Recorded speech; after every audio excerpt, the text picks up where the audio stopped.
Halo semuanya, perkenalkan nama saya Putri Sarstianing Tias dengan NIM P11-2022-07852. Pada video kali ini, saya akan mengerjakan pokok bahasan 5, yaitu laporan laba rugi. Sebelum kita menyusun laporan laba rugi, kita harus mengisi data penjualan dan HPP terlebih dahulu. Yang pertama ada jumlah unit penjualan. Ini bisa dilihat pada buku kasus yang sudah saya tulis pada tabel di samping, yaitu jumlah unit penjualan pada tahun 2000 sebesar 3.000. Kemudian harga jual per unit bisa kita lihat juga dari buku kasusnya, yaitu sebesar 700.000. Kemudian yang terakhir ada HPP per unit, yaitu sebesar 400.000. Kemudian kita akan menghitung laporan laba rugi.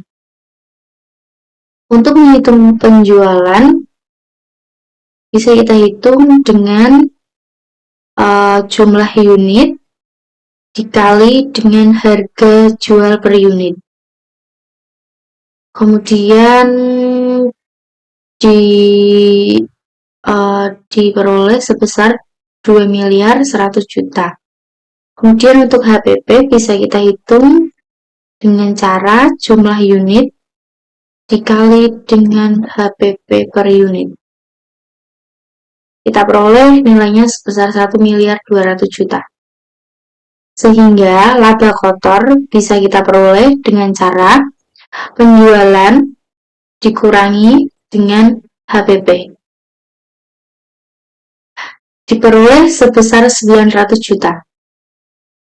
Kemudian, laba operasional diperoleh dengan mengurangkan laba kotor dikurangi dengan biaya-biaya. Ada biaya operasional dan biaya penyusutan. Biaya operasional bisa kita hitung pada pokok bahasan awal, yaitu sebesar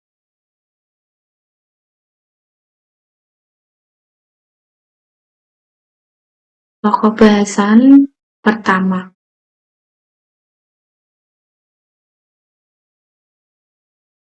Biaya operasional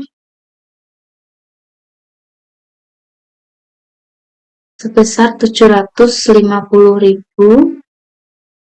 Ini bisa kita masukkan ke sini.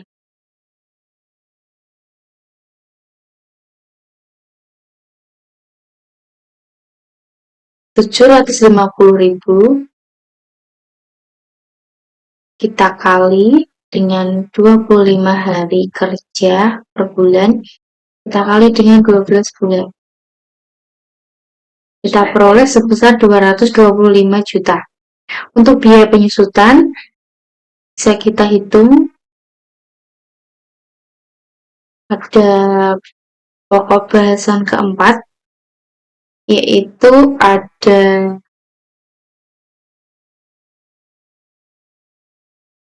kita harus menjumlahkan total depresiasi.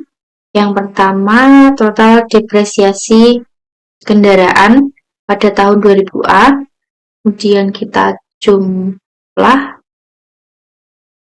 kemudian kita tambahkan dengan depresiasi gedung, kemudian ada yang terakhir depresiasi mesin-mesin pada tahun 2000B juga, dan yang terakhir peralatan kantor. Loh, kok salah?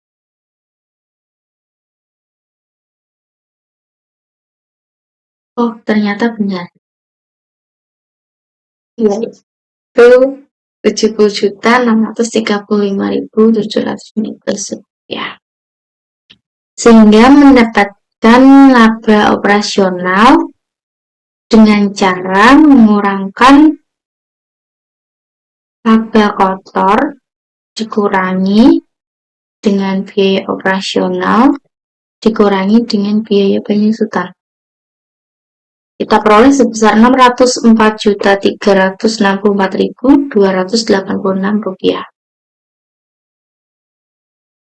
Kita lanjut hitung laba sebelum pajak, yaitu kita peroleh dari laba operasional dikurangi biaya bunga.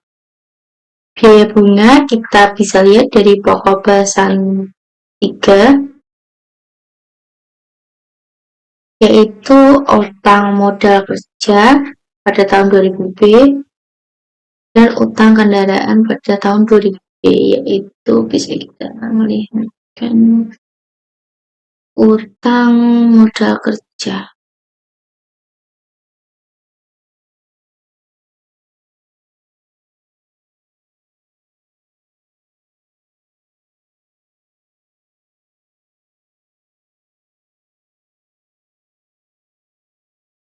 Rp9 juta ditambah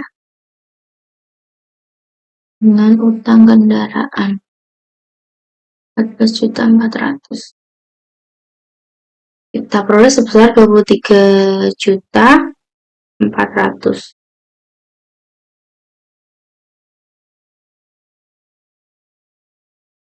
Kita format sel terlebih dahulu.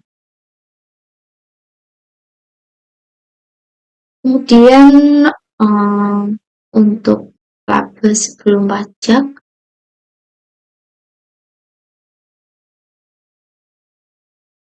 kita peroleh dengan cara laba operasional dikurangi biaya bunga. Kita peroleh sebesar sekian. Oke, selanjutnya kita akan menghitung laba bersih atau laba setelah pajak. Dengan cara laba sebelum pajak ini harus dikurangi dengan pajak-pajak. Untuk informasi di samping ini, pajak untuk 50 juta itu dikenakan 5% ini bisa dilihat dari buku kasus pada halaman 14. Kemudian kita hitung sama dengan 5% dikali dengan 50 juta.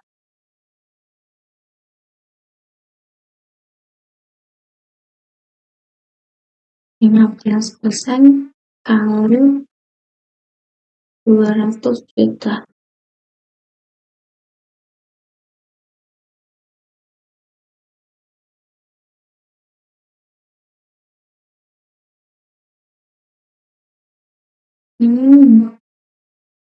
Salah anjir.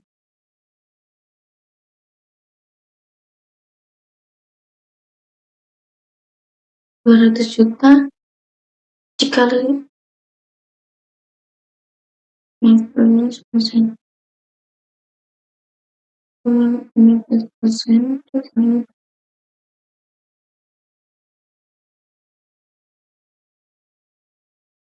juta.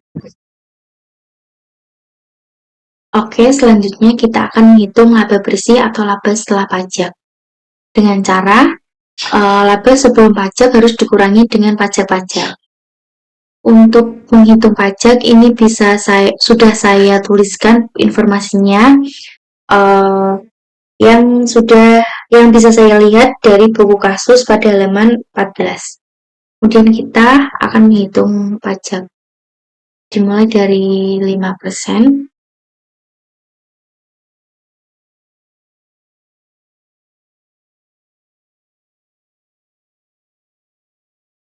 Kemudian 15%.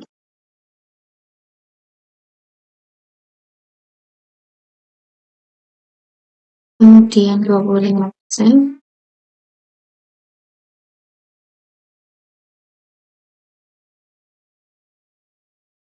Kemudian yang terakhir kita peroleh ini sudah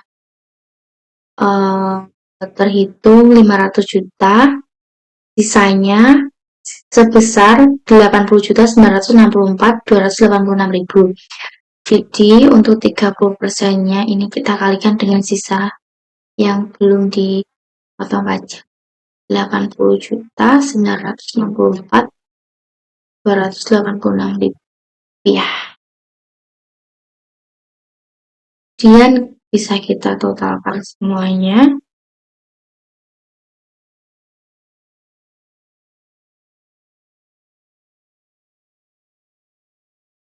Kita peroleh sebesar Rp119.289.286. Kemudian laba setelah pajak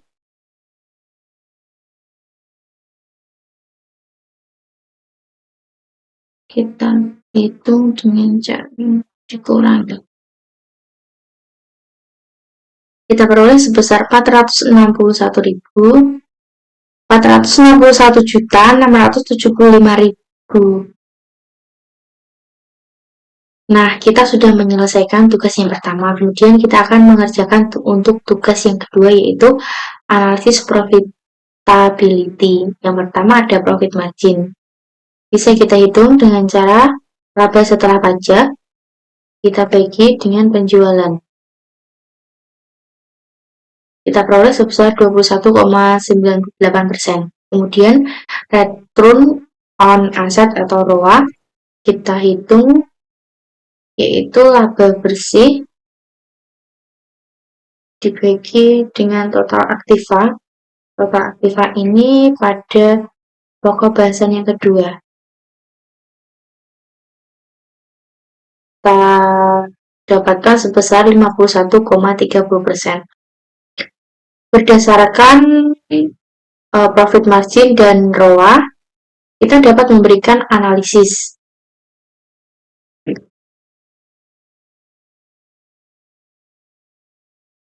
Analisis yaitu potensi dari perusahaan Nancy Lova sangat potensial dilihat dari profit marginnya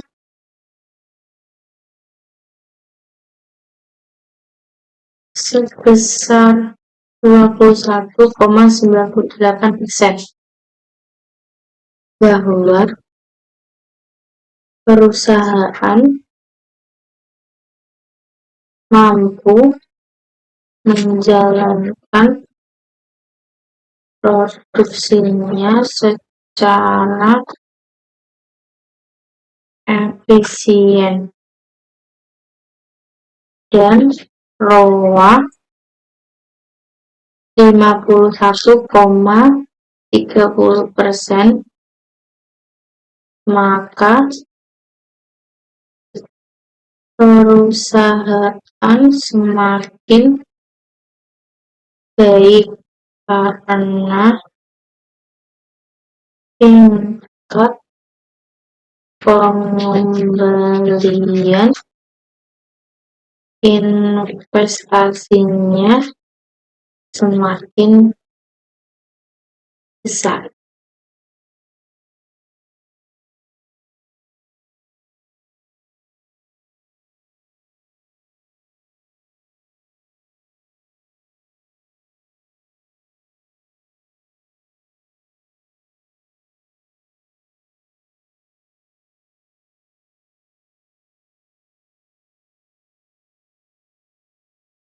Kita sudah menyelesaikan pokok bahasan yang kelima.